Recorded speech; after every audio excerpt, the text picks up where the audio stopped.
வணக்கம் மக்களே. நம்ம கார்த்திக் கதையில டிசம்பர் 9 என்ன நடக்க போகுது அப்படிங்கறத பத்தி தாங்க இந்த வீடியோல இப்ப நம்ம பார்க்க போறோம்.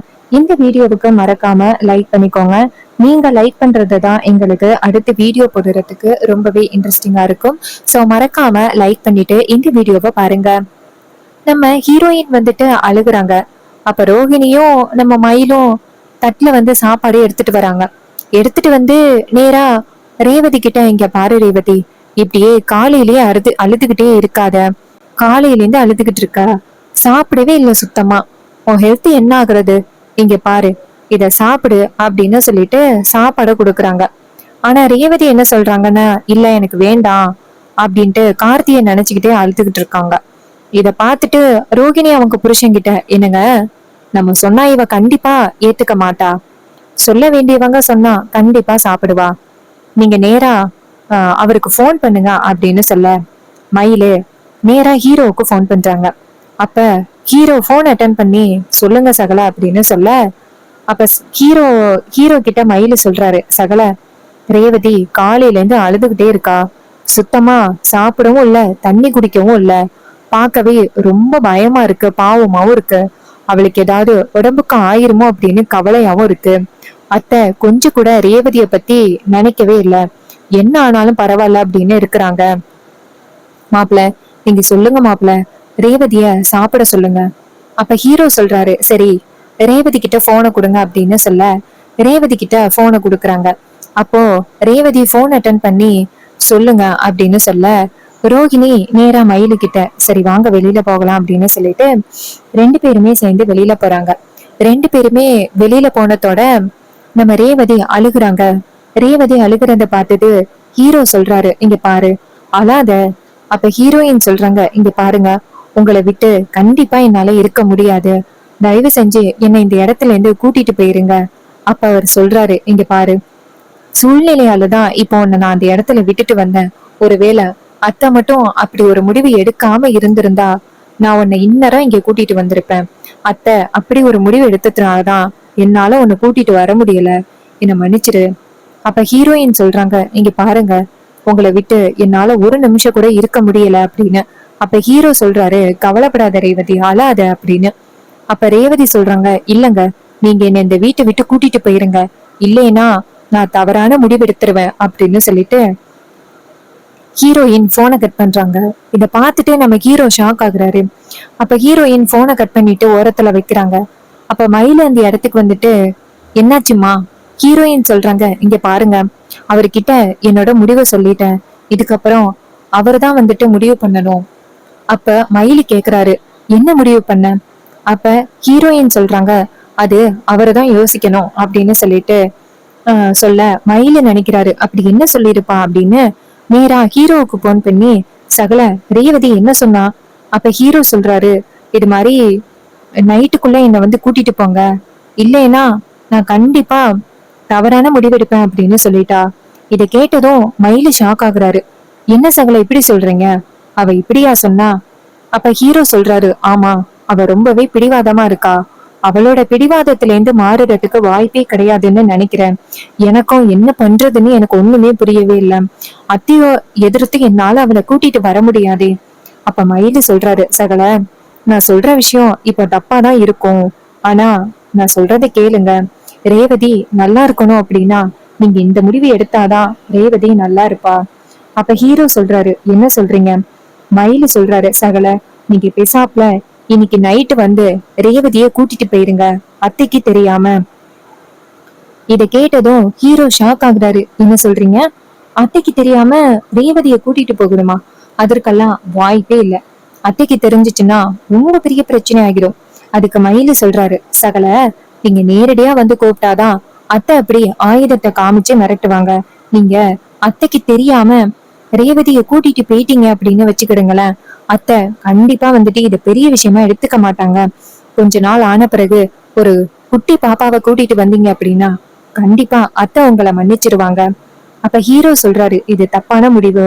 அப்ப மயிலு சொல்றாரு, சகல, ரேவதி தப்பான முடிவு எடுக்க போறா, அதுக்கு நீங்க யோசிச்சுக்கிடுங்க அப்படின்னு அவரும் போனை கட் பண்றாரு. அப்ப ஹீரோவுக்கு ரொம்ப ஷாக்கிங்கா இருக்கு. பாட்டி நேரா ஹீரோ கிட்ட ஐயா பேராண்டி, என்னையா முகமே சரியில்லை. அப்ப ஹீரோ சொல்றாரு, பாட்டி நைட்டுக்குள்ள என்ன வந்து கூட்டிட்டு போயிருங்க, இல்லைன்னா நான் தப்பான முடிவு எடுப்பேன் அப்படின்னு ரேவதி இப்ப போன் பண்ணி சொல்றா. எனக்கு என்ன சொல்றதுன்னே தெரியல. அப்ப பாட்டி சொல்றாங்க, பேராண்டி அவ கண்டிப்பா தப்பான முடிவு எடுத்தாலும் எடுத்துருவா. நீ பேசாப்ல நீ என் பேத்திய கூட்டிக்கிட்டு சென்னை பேரியா. அப்ப ஹீரோ சொல்றாரு, பாட்டி அத்தைக்கு தெரிஞ்சிச்சுன்னா ரொம்ப கோபப்படுவாங்க பாட்டி.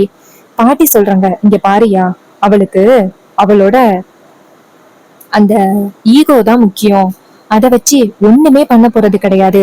அவளோட வாழ்க்கைய பத்தி அவ யோசிக்கவும் மாட்டேங்கிறா. இங்க பாரு பேராண்டி, உன் வாழ்க்கை நல்லா இருக்கணும் அப்படின்னா நீ ரேவதிய கூட்டிட்டு போயிரு. ரேவதிய பத்தி உனக்கு நல்லாவே தெரியும். அவ அப்படியே யோசிச்சு யோசிச்சு அவ மனசையே விட்டுருவா. நீ கூட்டிட்டு போயா அப்படின்னு சொன்னதும் ஹீரோ சொல்றாரு, சரிங்க பாட்டி, நான் யோசிக்கிறேன். அப்ப பாட்டி சொல்றாங்க, இங்க பாரியா, நீ கூட்டிட்டு போயிரு அப்படின்னு சொன்னதும் ஹீரோவும் சரிங்க பாட்டி அப்படின்னு சொல்றாங்க. அப்புறமா ரேவதி வீட்ல வெயிட் பண்ணிக்கிட்டு இருக்காங்க. நைட் ஆகுது. மயிலி நேரா ரேவதி கிட்ட வந்துட்டு, இங்க பாரு திங்ஸ் எல்லாம் பேக் பண்ணிட்டியா. அப்ப ஹீரோயின் சொல்றாங்க, உங்களுக்கு எப்படி தெரியும். மயிலு சொல்றாரு, இங்க பாரு சகல கொஞ்ச நேரத்துக்கு முன்னாடி போன் பண்ணாரு, உன்னோட திங்ஸ் எல்லாத்தையுமே பேக் பண்ணிட்டியான்னு கேட்டாரு. இதை கேட்டதும் ரேவதி ரொம்ப சந்தோஷப்பட்டு, அவர் என்ன கூட்டிட்டு போறேன்னு சொன்னாரா. மயிலு சொல்றாரு, ஆமா சகல உன்னை கூட்டிட்டு போறேன்னு சொன்னாரு, நீ எதுக்கும் கவலைப்படாத. இது கேட்டதும் ஹீரோயின் ரொம்ப சந்தோஷப்படுறாங்க. சரி நான் உடனே என்னோட திங்ஸ பேக் பண்றேன் அப்படின்னு சொல்லிட்டு ஹீரோயின் திங்ஸ பேக் பண்ண. அப்ப மயிலு சொல்றாரு, இங்க பாரு சின்னத்தைக்கே இந்த விஷயம் தெரியக்கூடாது. அவங்களுக்கு இந்த விஷயம் தெரிஞ்சிச்சு அப்புறம் நம்ம பிளான் எல்லாமே சொதப்பிடும்.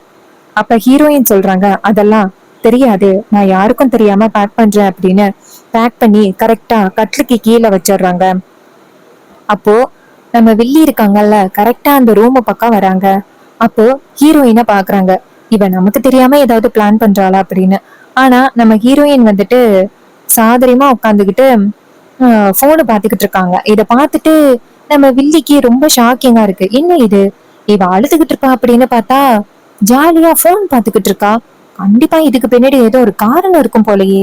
சரி நமக்கு தூக்கம் வருது, நம்ம போய் தூங்குவோம் அப்படின்ட்டு போறாங்க. அப்போ நம்ம ஹீரோயின் வந்துட்டு தூங்குற மாதிரி ஆக்ட் பண்றாங்க, 2 3 தலகாணிய வச்சுட்டு. அதுக்கப்புறம் அவங்களோட திங்ஸ் எடுத்துட்டு வெளியில வராங்க.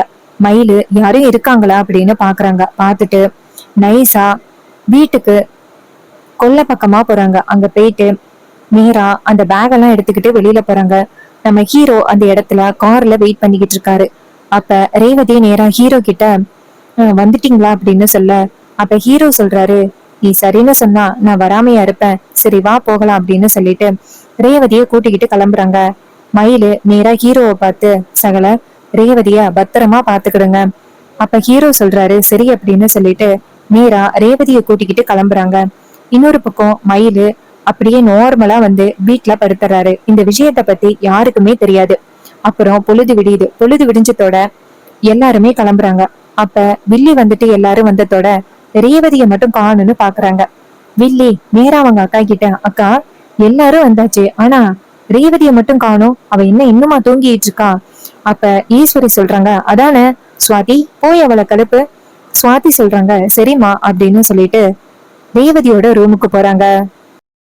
அப்போ ராஜா சொல்றாரு, இவ்ளோ நேரம் ரேவதி என்னைக்குமே தூங்குனது கிடையாது, அவளுக்கு ஏதாவது உடம்பு சரியில்லையோ அப்படின்னு கேட்க.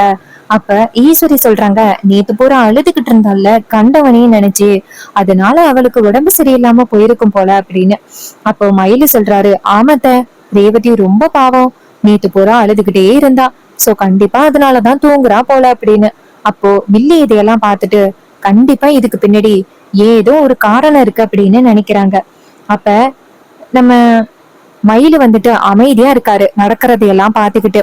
சுவாதிய நேரா ரேவதியோட ரூமுக்கு போயிட்டு, அங்க ரேவதி என்ன இவ்வளவு நேரம் தூங்குற, கிளம்பு அப்படின்னு சொல்லிட்டு போர்வைய விளக்குறாங்க. பார்த்தா அங்க வெறும் தலைவாணிதான் இருக்கு. இதையெல்லாம் பார்த்ததும் ரொம்பவே அதிர்ச்சி ஆகுறாங்க சுவாதி. ஐயோ அக்காவை காணோம் அப்படின்னு சொல்லி சத்தம் போடுறாங்க. அப்போ எல்லாருமே அந்த இடத்துக்கு ஓடி வராங்க. என்ன இது, ரேவதிய காணும்னு சொல்ற அப்படின்னு. அப்ப சுவாதி சொல்றாங்க, அம்மா அக்கா இங்கதான் தூங்குறா அப்படின்னு நினைச்சுக்கிட்டு நான் போர்வைய எடுத்தா இங்க அக்கா இல்லம்மா, அக்கா எங்க போனான்னு தெரியல, இது கேட்டதும் ரொம்பவே ஷாக் ஆகுறாங்க ஈஸ்வரி. அவ எங்க போயிருப்பா? கண்டிப்பா அந்த பரமேஸ்வரியோட வீட்டுக்கு தான் போயிருப்பா. அப்ப ராஜா சொல்றாரு, இங்க பாரு, என் பொண்ண காலி பண்ணிட்டியல்ல, என் பொண்ணு சந்தோஷமா வாழ்ந்திருப்பா. ஆனா அவளோட வாழ்க்கையவே நீ காலி பண்ணிட்ட. என் பொண்ணு ரொம்ப பாவம், எங்க போனான்னு தெரியலையே அப்படின்னு சொல்ல, அப்ப வில்லி சொல்றாங்க, அக்கா இது எல்லாமே நாடகம்க்கா. இவங்க எல்லாருமே சேர்ந்து ரேவதிய அந்த டிரைவர் பையன் கூட அனுப்பிட்டு இப்படி நாடகம் போட்டுக்கிட்டு இருக்காங்க. இவங்க சொல்றத நம்பாதக்கா. அதுக்கு ஈஸ்வரி சொல்றாங்க, இங்க பாரு சந்திரா, அப்படி முடிவெடுக்கிறதுக்கு வாய்ப்பு இருக்கு அப்படின்னு நேரா ராஜாவை பார்த்து, என்னங்க எல்லாரும் சேர்ந்து நாடகம் போடுறீங்களா? என் பொண்ணை அவங்க கூட அனுப்பிட்டு ராஜா சொல்றாரு, ஈஸ்வரி தேவையில்லாம இப்படி பேசாத. என் பொண்ணை அப்படி அனுப்பி வைப்பனா? அப்படிப்பட்ட ஆளெல்லாம் நான் கிடையாது. அப்ப ஈஸ்வரி சொல்றாங்க, அப்ப அவ எங்க போனா? கண்டிப்பா உங்க யாருக்காவது ஒருத்தருக்கு அவ எங்க போனா அப்படின்னு தெரியறதுக்கு வாய்ப்பு இருக்கு. அப்ப ரோகிணி சொல்றாங்க, அம்மா அவ நேத்து பூரா அழுதுகிட்டே இருந்தா. அவளை பாக்குறதுக்கே எனக்கு ரொம்ப கஷ்டமா இருந்துச்சு. சோ கண்டிப்பா அவ அந்த ராஜாவை தேடிதான் போயிருப்பான்னு நினைக்கிறேன். அப்போ நம்ம மயிலு சொல்றாரு, அத்தை அப்படி இருக்கிறது கூட வாய்ப்பு இருக்குத்த. அப்ப வில்லி சொல்றாங்க, அக்கா இவங்க எல்லாரும் சேர்ந்து நாடகம் போடுறாங்க. இவங்க எல்லாரும் சேர்ந்து ரேவதிய அந்த டிரைவர் பைய கூட அனுப்பிட்டு இப்படி நாடகம் போடுறாங்க. இவங்க சொல்றத கேட்காதக்கா. இதை கேட்டதும் ஈஸ்வரி சொல்றாங்க, இங்க பாருங்க, யாராவது என் பொண்ணை அனுப்பியிருக்கீங்க அப்படின்னா நான் கேள்விப்பட்டேன், சும்மா விட மாட்டேன் அப்படின்னு ஈஸ்வரி நேரா பரமேஸ்வரியோட வீட்டுக்கு கிளம்புறாங்க. அதே நேரத்துல ஹீரோ நேரா பரமேஸ்வரி பாட்டியை பார்த்து, பாட்டி நான் ரேவதியை கூட்டிட்டு வந்துட்டேன், நாங்க 2 பேரும் சேர்ந்து சென்னை கிளம்புறோம். பரமேஸ்வரி சொல்றாங்க, சரியா, நல்லபடியா போங்க அப்படின்னு சொல்லிட்டு 2 பேருக்கும் ஆசிர்வாதம் பண்ணி அனுப்புறாங்க. அதுக்கப்புறம் பாட்டி நினைக்கிறாங்க, கண்டிப்பா அந்த ஈஸ்வரி இங்க தேடி வருவா, நான் பாத்துக்கிறேன் அப்படின்னு.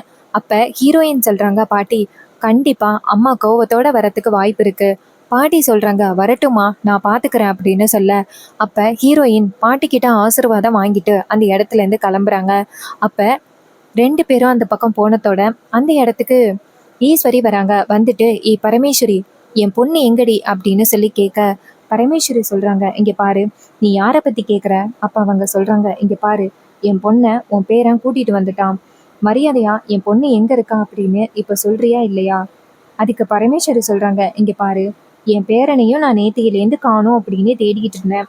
என் பேரன் எங்க இருக்கான் அப்படிங்கிறத நீ கண்டுபிடிச்சு கொடு. இதை கேட்டதும் செம்ம கோவப்படுறாங்க நம்ம ஈஸ்வரி. வில்லி கேக்குறாங்க, ஏய் கிளவி, என்ன பிளான் பண்ணி இப்படி பண்ணிட்டு என்னை எதுவுமே தெரியாத மாதிரி பேசுறியா? மரியாதையா எங்க கிட்ட சொல்லு, ரேவதி எங்க போயிருக்கா? அப்ப பரமேஸ்வரி சொல்றாங்க, இங்க பாருங்க, அதை தான் நானும் கேக்குறேன், எங்க வீட்டு பையனையே காணும், அவன் எங்க இருக்கான் அப்படிங்கிறத நீங்க சொல்லுங்க. இது கேட்டதும் நம்ம வில்லி சொல்றாங்க, அக்கா இது எல்லாமே இந்த கிளவியோட பிளானுக்கா. ரேவதிய எப்படியோ வெளியில வர வச்சு அவ பேரை கூட அனுப்பிட்டான்.